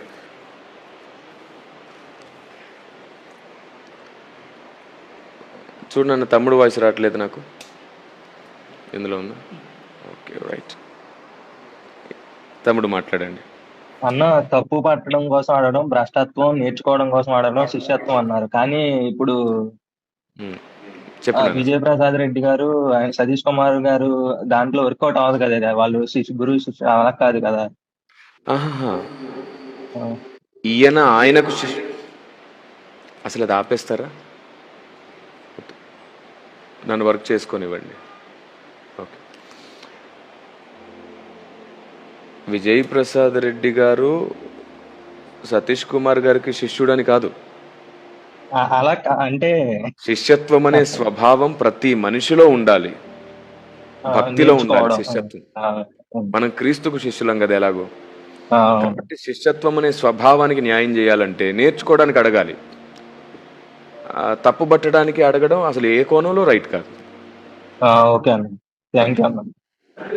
అన్నయ్య ప్రైజ్ ద లార్డ్. నేను వరంగల్ నుంచి మాట్లాడుతున్నాను. స్వబుద్ధిని ఎలా సమాధి చేయాలి? రైట్, నేను దీని గురించి కూడా చెప్పాను. స్వబుద్ధిని సమాధి చేయడానికి ప్రతిరోజు నేర్చుకోవాలి, ప్రతిరోజు మార్చుకోవాలి. రెండోది, నాకు తెలిసిందే కరెక్ట్ అనే భ్రమ కంటే కూడా నేను తెలుసుకున్న దాంట్లో ఉన్న సత్యం ఏమిటని దేవుని దగ్గర మోకరించి అలవాటు చేసుకోవాలి. ఈ ప్రాక్టీస్ ఖచ్చితంగా మనల్ని సొంతగా అంటే స్వబుద్ధిగా కాకుండా స్వస్థ బుద్ధి కలిగి ఆలోచించే జ్ఞానం దేవుడిస్తాడు మనకి. నేనైతే నా పర్సనల్ ఎక్స్పీరియన్స్ నేను అలాగే వెళ్ళాను. నాకు తెలిసిందే కరెక్ట్ అనే భ్రమ నాకు తొలగించుకొని నాకంటే ముందున్న వాళ్ళు నాకంటే ఎక్కువ తెలిసిన వాళ్ళేమో, వాళ్ళు చెప్పే దాంట్లో కూడా నిజముందేమో తెలుసుకుంటాను అని ఆలోచించే నా ప్రయత్నమే నన్ను బలపరిచింది. అలాగే మన స్వబుద్ధిని మనం సమాధి చేయగలుగుతాం. ప్రైజ్ లార్డ్ అన్న.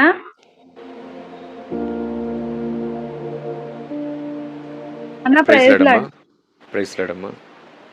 నేను మా ఊరు ముక్కోలమ్మ, నేను చిన్ని మాట్లాడుతున్నాను అన్న. ఈ సోషల్ మీడియా వల్ల జరిగిన మేలు కన్నా కీడే ఎక్కువ అనుకుంటున్నా. ఎన్నాళ్ళు అయితే ఆదివారం ఒక రోజు గుడిలోకి వెళ్ళేవాళ్ళం, వారమంతా వాక్యం గుర్తుండేది. కానీ ఇప్పుడైతే ఎక్కువ విస్తారంగా వాక్యం ఉంది. చాలా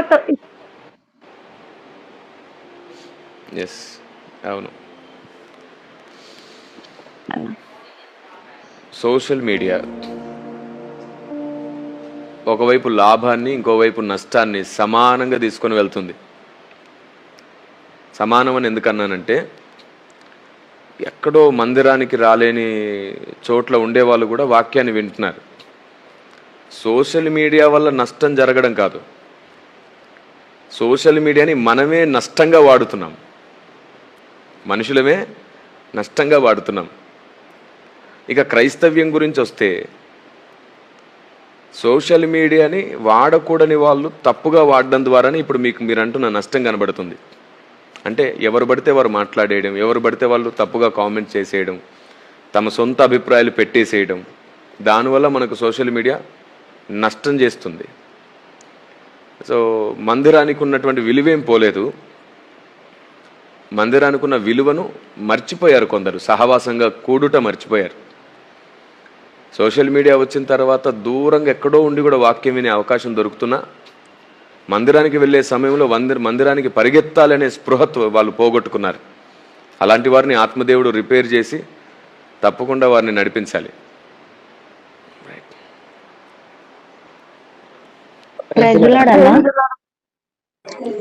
అన్న ఒక డౌట్ అన్న, సత్యం తెలిసిన వాళ్ళకి అన్న సత్యవంతుడైన దేవుడిని ఏ విధంగా తెలుసుకుంటారన్న?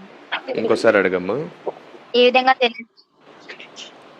సత్యం తెలుసుకున్న వాళ్ళు సత్యవంతుణ్ణి ఏ విధంగా తెలుసుకునే విధంగా చేయాలన్నా? సత్యం తెలుసుకున్న వారు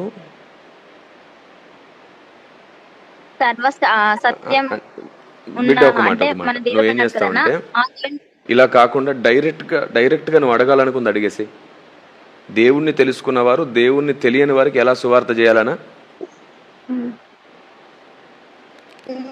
అదే అన్న, అంటే వాళ్ళు సత్యము దేవుడు అని అంటుంటారు కానీ నిజ సత్యమైన దేవుడిని తెలియదన్నా. అలాంటి వారికి ఏ విధంగా నిజ సత్యమైన దేవుడిని తెలియచేయాలన్నా? ఓకే, క్వశ్చన్ అది. రైట్, నేను దీని మీద చాలా సందేశాలు చేశాను బిడ్డ, చాలా సందేశాలు చేశాను. సత్యదేవుడు సత్యదేవుడు సత్యదేవుడు అనే వర్డ్తోనే ఎక్కువ సందేశాలు చేశాను. యూట్యూబ్లో ఫాలో అవచ్చు. అయినా 2 మాటలు చెప్తాను. ఇంతకు మునుపు నేను రావడానికి ముందు ఒక ఇంట్రో ప్లే చేశారు. దాంట్లో నేను ఒక మాట అన్నాను, ఏమిటంటే, ఎవరు సత్యదేవుడో ఆయన గుర్తులు ప్రపంచమంతటా ఉంటాయి. ప్రతి దేశంలో, ప్రతి దేశ గ్రంథాలలో, ప్రతి దేశంలో ఉన్న పెద్దల నమ్మకాల్లో కూడా ఆయన ఉన్నాడు. కారణం ఏమిటంటే, బాబెలు గోపురం దగ్గర అందరం కలిసి ఉండేవారం కదా, అక్కడ నుంచి అందరినీ విడగొట్టింది ఆయనే. కాబట్టి విడగొట్టి విడిచిపెట్టలా, తల్లి కంటే బాధ్యత కలిగిన దేవుడు కదా, వారిని విడగొట్టి వారితో పాటు ఈయన కూడా వెళ్ళాడు. ఎన్ని గుంపులుగా విడదీశాడో అందరితో ఆయన ఉన్నాడు. ఆయన్ని వెదికే అవకాశం ఇచ్చాడు, ఆయన పిలిచినప్పుడు పలికాడు, ఆయనను గూర్చి కొన్ని సంగతులు మాట్లాడాడు. అలా మాట్లాడితేనే పారసిక దేశమైనటువంటి గ్రంథంలో నక్షత్రం గురించి రాయబడింది. అందుకే వారికి ఏ సువార్తికుడు చెప్పకపోయినా నక్షత్రాన్ని చూసి క్రీస్తును వెతుక్కుంటూ వచ్చారు తూర్పు దేశపు జ్ఞానులు. అలా దేవుని గూర్చిన గుర్తులు అన్ని చోట్ల ఉన్నాయి. ఆయన నిజ దేవుడు. ఈ విషయాన్ని వారికి అర్థమయ్యేటట్లు చేయాలి. ప్రతి సువార్తికుడు, రీసెంట్గా నేను ఒక స్లోగన్ ఇచ్చాను, యేసు ప్రభు దేవుడు అనే విషయం అందరికీ తెలుసు. ప్రపంచంలో ఉన్న ప్రతి దేశానికి, అరబ్ కంట్రీస్కి కూడా యేసు ప్రభు అనే దేవుడు ఉన్నాడు అని తెలుసు. యేసు ప్రభు అనే దేవుడు ఉన్నాడు. ఈ క్రైస్తవులు యేసు ప్రభుని దేవుడని నమ్ముతారు. ఈ యేసు ప్రభు అనే దేవుడు కన్యకకు పుట్టాడని, తిరిగి లేచాడని నమ్ముతారు.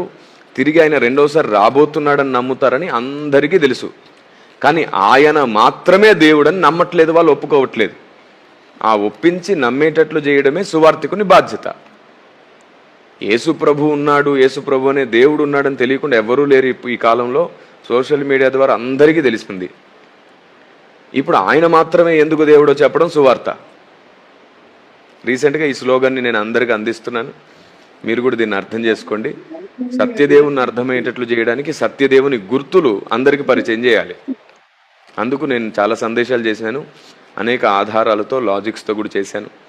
తప్పకుండా WCM అపాలజెటిక్స్ మెసేజెస్ ఉన్నాయి, వాటిని తప్పకుండా ఫాలో అవ్వండి. థ్యాంక్ యూ అన్న. ప్రైజ్ లార్డ్ అన్న. ప్రైజ్ లార్డ్ అన్న. ప్రైజ్ లార్డ్ అన్న. ఇందాక మేము మొదట్లో ప్రశ్న అడిగాను కదన్నా అన్న. నా వాయిస్ వినబడుతుందా? నీ పేరు చెప్తావా అన్న? నా పేరు హగ్గయ్ అన్న. హగ్గయ్, రైట్ అన్న. ఇప్పుడు జరుగుతున్నటువంటి యొక్క మత కళ్ళలో మీ వరకు కూడా ఈ మాట వచ్చి ఉంటుంది ఖచ్చితంగా. ఈ సోషల్ మీడియాలో క్రీస్తు మీద, దేవుని మీద విపరీతమైనటువంటి నిందలు మోపుతూ ఈ మతోన్మాదుల గుంపు వచ్చి మరీ పిట్రేగిపోతుంది. మీరు కూడా చూసే ఉంటారు. అయితే ఈ దైవత్వం విషయంలో మన వాళ్ళకు కూడా ఇంతవరకు చాలా క్లారిటీ లేదు. ప్లస్ ఇప్పుడు కూడా మీరు మాట్లాడుతూ ఇంతవరకు సందేశం చెప్తుంటే కూడా చాలా మంది కామెంట్స్ లో ఇక్కడ యేసు ప్రభు దేవుడు కాదు అన్నట్టుగా మాట్లాడుకుంటున్నారు. నేను మిమ్మల్ని ఏం అడుగుదాం అనుకుంటానంటే, పాత నిబంధనలో ఉన్నటువంటి ఆ యెహోవా అనబడిన దేవుడే యేసుక్రీస్తుగా వచ్చారా? యేసుక్రీస్తుగా ఉన్న ఆ దేవుడే మరలా మన మధ్య పరిశుద్ధాత్మగా ఉన్నారా? ఈ ఒక్కటే మీరు కాస్త వివరణగా చెప్పండి అన్న. రైట్. అయితే యెహోవా దేవుడైతే యేసుప్రభు ఎవరు, లేదా యేసుప్రభు దేవుడైతే యెహోవా ఎవరు అనే అంశం మీద కూడా నేను వాక్యం బోధించాను. యెహోవాయే క్రీస్తుగా రావడం, క్రీస్తే పరిశుద్ధాత్ముడు రావడం కాదు. ఆయన త్రియేక దేవుడు, తండ్రి, కుమారుడు, పరిశుద్ధాత్ముడు, ముగ్గురు ఉన్నారు. అయితే ఆ ముగ్గురు ఒక్కరే. ఇది ఎలా అర్థం చేసుకోవాలో చెప్తాను. ఇంకా అపహాసకులకు, తెలుసుకోవాలనే మనసు లేని వారికి, ఎంత చెప్పినా అర్థం చేసుకోలేని మూర్ఖ స్వభావాలకు మనం ఏం చేయలేం. కానీ ఏది వాస్తవం దాన్ని అయితే ఇప్పుడు మాట్లాడుకుందాం. రోమపత్రిక 1:20 ప్రకారంగా ఏదైనా మన ఆలోచనకు మించిందైతే, అంటే మనం వెంటనే అర్థం చేసుకోలేనిదైతే, దాని గురించి లేఖనం ఏం చెప్తుందంటే, సృష్టిని కూడా ఒకసారి తరచి చూడండి, సృష్టింపబడిన వాటిలో దేవుని అదృశ్య లక్షణాలు ఉన్నాయి అంటుంది రోమా 1:20. అదే ప్రకారంగా మనం సృష్టించబడ్డాం. మనలో దేవుని ముద్రలు ఉన్నాయి. మనం ఆయన పోలిక చొప్పున, ఆయన స్వరూపంగా చేయబడ్డాం. కనుక మనలో దేవుని పోలికలు ఉన్నాయి కాబట్టి ఇప్పుడు మనం కూడా త్రిత్వమే. మనలో ప్రాణము, ఆత్మ, దేహము, ఈ మూడింటిలో నీవెవరు అని అడిగితే ఏదో ఒకదాన్ని ఎంపిక చేసుకోవాల్సి వస్తే దేన్ని ఎంపిక చేసుకుంటాం మనం? ఆత్మ అన్నారనుకోండి, మరి శరీరము, పోనీ శరీరము అన్నారనుకోండి, మరి ప్రాణము, పోనీ ప్రాణము అన్నారనుకోండి, మరి ఆత్మ. ఖచ్చితంగా ఈ మూడు లేకుండా నీవు లేవు. అలాగే ఈ మూడు వేరువేరైనా ఒక్కటైనప్పుడు నీవెలాగో, అలాగే తండ్రి, కుమారుడు, పరిశుద్ధాత్ముడు వేరువేరైనా ఒక్కటైతేనే మహాదేవుడు. అది అందుకే ఈ సృష్టిలో కూడా ప్రతి కణంలో మనకు న్యూట్రాన్, ప్రోటాన్, ఎలక్ట్రాన్స్ అనేవి మనకు కనబడతాయి. అక్కడ కూడా 3 ముద్రలు ఉన్నాయి. ఆ 3 లేకుండా ఏ పదార్థం లేదు. త్రియేక దేవుడు లేకుండా ఈ సృష్టి లేదు. ఆయన త్రియేకుడు అని అందుకే పిలుస్తున్నాం. దీన్ని నమ్మని వారు ఉంటారు, తృణీకరించేవారు ఉంటారు, అవమానించేవారు ఉంటారు. మనం ఏం చేయలేం. నమ్మడం, నమ్మకపోవడం వారి విజ్ఞతకు విడిచిపెడదాం. చెప్పడం మన బాధ్యత. మనం తప్పనుకోండి, వారు కూడా ఇంతే ప్రేమగా, బాధ్యతగా చెప్తే నేర్చుకుందాం. మళ్ళీ చెప్తున్నాను, ఎవరైనా పరుషంగా, తెలివి తక్కువగా, అవమానించి మాట్లాడితే అసలు వాళ్ళ మాటలు వినొద్దు. నేను డైరెక్ట్ చెప్తున్నాను. ఎదుటి వారిని అవమానించి మాట్లాడేవాడి దగ్గర సత్యమున్నా, జ్ఞానమున్నా అది వ్యర్థమే. వాడు మురికి గిన్నెలో పోసుకొని తాగుతున్నాడు పాలు. అలాంటి వాడు అన్నమాట. గౌరవించి ప్రేమించి మర్యాదగా చెప్పేవాడి దగ్గర ఉన్న సత్యాన్నే పరిశుద్ధాత్ముడు వాడుకొని అంత మేలు చేస్తాడు. దట్స్ ఇట్, అంతే. అవమానించే ప్రయత్నం చేసేవాడు, నిందించే ప్రయత్నం చేసేవాడు సత్యం చెప్పినా ఏ లాభం లేదు. అన్న ఇక్కడ ఒక చిన్న క్లారిటీ అన్న ఒకే ఒక నిమిషం నాకు ఇక్కడ చిన్న క్లారిటీ అన్న. ఈ విషయంలో అర్థమైంది. హగ్గయ్య మాట్లాడేది? అగ్గయ్య మాట్లాడుతున్నాను అన్న. మాట్లాడతాం. ఏంటంటే ఇప్పుడు త్రిత్వము త్రియేక దేవుడు అని మీరు అన్నారు కదా, మనం ప్రార్థించడం గానీ మనం ఆరాధించడం గానీ ఇక త్రియేక నామంలో కూడా మనం చేయొచ్చా? అంటే యేసు ప్రభు ప్రార్థన చేయొచ్చా, యేసు ప్రభు ఆరాధన చేయొచ్చా? ఇది కూడా ఒక వివరణ చేయండి. చూడనా, త్రియేక దేవుడిని నమ్మడంలో, ఒకే పేరున ప్రార్థన చేయడంలో దేవుడు మనకు నేర్పించిన నియమమే అది. మీరు నా పేరట ఏది అడిగినా తండ్రి మీకు దాన్ని అనుగ్రహిస్తాడు అన్నాడు కదా. అడిగేటప్పుడు ఆయన పేరునే అడుగుదాం. దేవుని కూర్చున్న జ్ఞానం కలిగి నమ్మేటప్పుడు ఆయన త్రియేకుడని నమ్ముదాం. ఆయన త్రియేకుడైనంత మాత్రాన యేసునామంలో ప్రార్థిస్తే వచ్చే నష్టమే లేదు. ఎందుకంటే ప్రభువే ఆ మాట అన్నారు, నా పేరట నువ్వు ఏదడిగినా తండ్రి నీకు అనుగ్రహిస్తారన్నాడు. ఒక అధికార ద్వారం అంటే ఒక వే మనకు నియమించాడు. సో ఆ మార్గంలో నడుస్తూ మనం ప్రార్థిస్తాం, యేసునామంలో అడుగుతున్నాం తండ్రి అని. కాబట్టి ఆ నమ్మకానికి ఈ ప్రార్థనకు అసలు సంబంధమే లేదు. అదే అన్నయ్య ప్రైజ్ లో అన్న.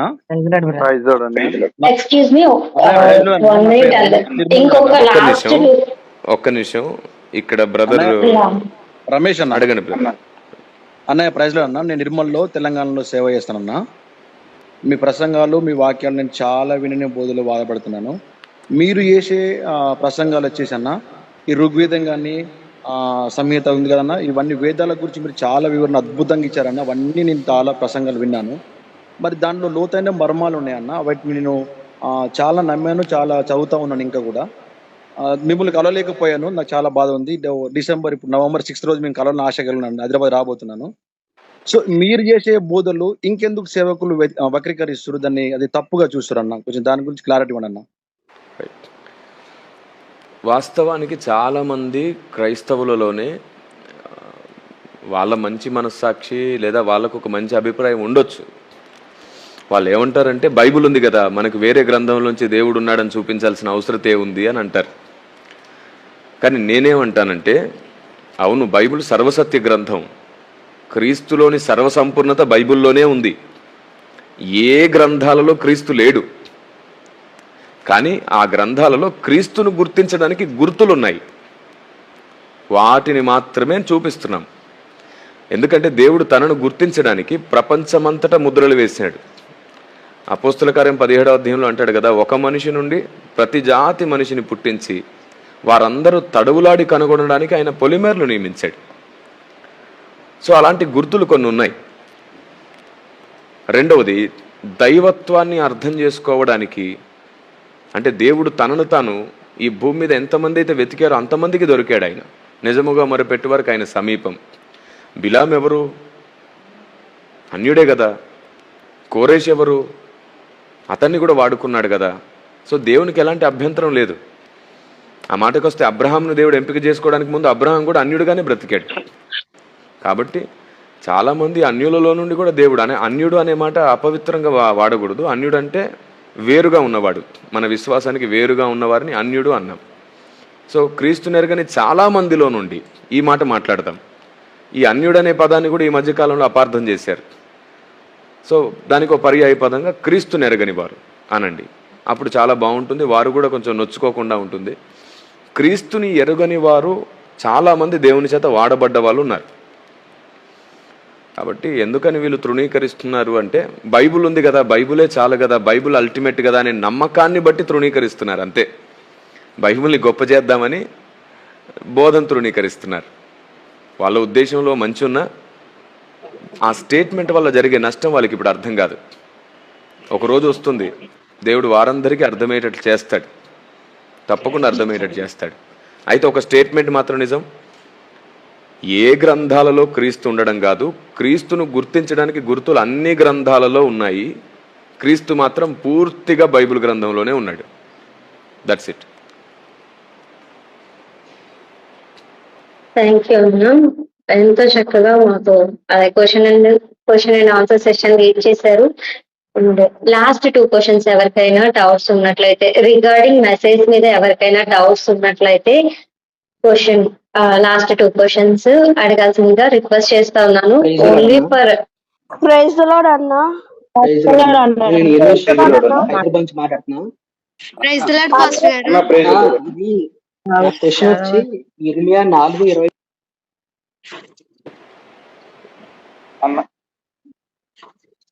ప్రైజ్ ద లార్డ్ పాస్టర్ గారు. 23లో మీరు ఏమన్నారంటే ఒక వ్యక్తులు ఉన్నారు, వాళ్ళు భూమి పుట్టక ముందు ఉన్నారు అన్న మాట. నా మాట మీకు అర్థమవుతుందా? ఈ మెసేజ్లో మాట్లాడేమా మనం? లేదన్న, అంటే ఇది ఎప్పటి నుంచి ఉన్న ఒక డౌట్ అన్నది. మీరు చెప్పిన వాక్యం ఉన్నది ఓకే. 4:23లో ఒక వ్యక్తులు ఉన్నారు, భూమి పుట్టక ముందు ఒక వ్యక్తులు ఉన్నారు, వాళ్ళు మనుషుల దేవుడు ఒక వ్యక్తిని చేసుకున్నారని మీరు అక్కడ 4:26లో ఇర్మియా 4:26లో నేను మీకు టెస్ట్ చేస్తాను. అంటే నేను చేసిన సందేశం యూట్యూబ్లో 2 లక్షల సంవత్సరాల చరిత్ర, భూమి కంటే ముందు 2 లక్షల సంవత్సరాల చరిత్ర అని ఒక టైటిల్ పెట్టాను. ఆ దాని గురించేనా? ఎస్ అన్న. అక్కడ మీరు ఏమన్నారంటన్నా, ఇర్మియా 4:26లో మన తెలుగు బైబిల్లోనేమో భూమి ఎడారి అయింది, అందులో పట్టణంలోనే యెహోవా కోపాగ్ని చేత నిలవని ఉన్నాయి. కానీ హెబ్రూ బైబిల్ ఉన్నాక అక్కడ ఏముందంటే క్లియర్ గా కర్మేలు ఎడారి అని ఉందన్న. అంటే ఇజ్రాయెల్ యొక్క ఎడారి అది, అంటే ఇజ్రాయెల్ లో ఉన్న కొండ అది అని హెబ్రూ బైబిల్లో ఉంది. మీరేమో ఇది లేదు, దేవుడు భూమి నిరాకారంగా ఉంది, ఇక్కడ కూడా చూస్తే భూమి నిరాకారంగా ఉందని భక్తుడు చెబుతున్నాడు అని మీరు అన్నారు. అది నాకు వివరం కావాలన్నా. అర్థం కాలేదు. హెబ్రూలో ఏముందన్నారు? హెబ్రూలో కర్మేల్ పర్వతం పర్వతం ఉంది, కానీ ఇక్కడ భూమి, ఇక్కడ తెలుగు బైబిల్లో క్లియర్ గా లేదు. భూమి క్వశ్చన్ అర్థం కావట్లేదు. కర్మేల్ పర్వతం ఏమిటి, నిరాకారం ఏమిటి, ఏం అర్థం కాలేదు. బ్రదర్ మీకు ఈ డౌట్ బ్రదర్ వన్స్ అగైన్ మీకు ఈ డౌట్ మీరు అన్నతో మేము కాంటాక్ట్ చేపిస్తాము. మీరు పర్సనల్ గా అన్నతో కాంటాక్ట్ అవుతారు. సో ఇప్పటికే చాలా లేట్ అయిపోయింది కదా. సో మీకేంటంటే మీరు తర్వాత మేము టీమ్ ని కాంటాక్ట్ చేస్తాము. మీరు డైరెక్ట్ గా అన్నతో మాట్లాడొచ్చు. Okay, thank you brother. So last 1 question మాట్లాడుతున్నాను అన్నయ్య. ఇది మా కుటుంబం వచ్చేసి. హలో అన్నయ్య. చెప్పు.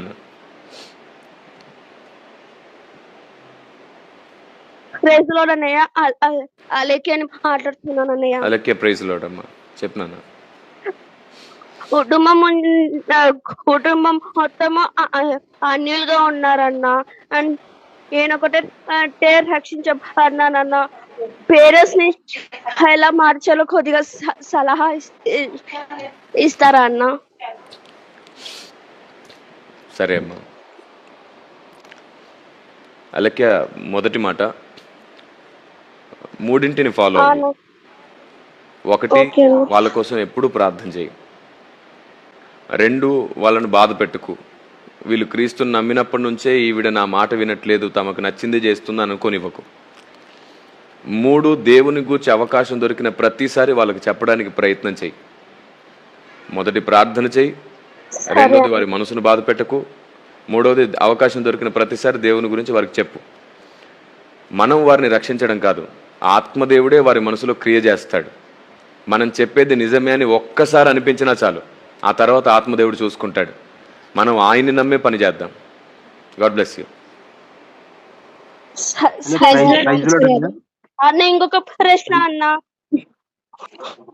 అడగమ్మా.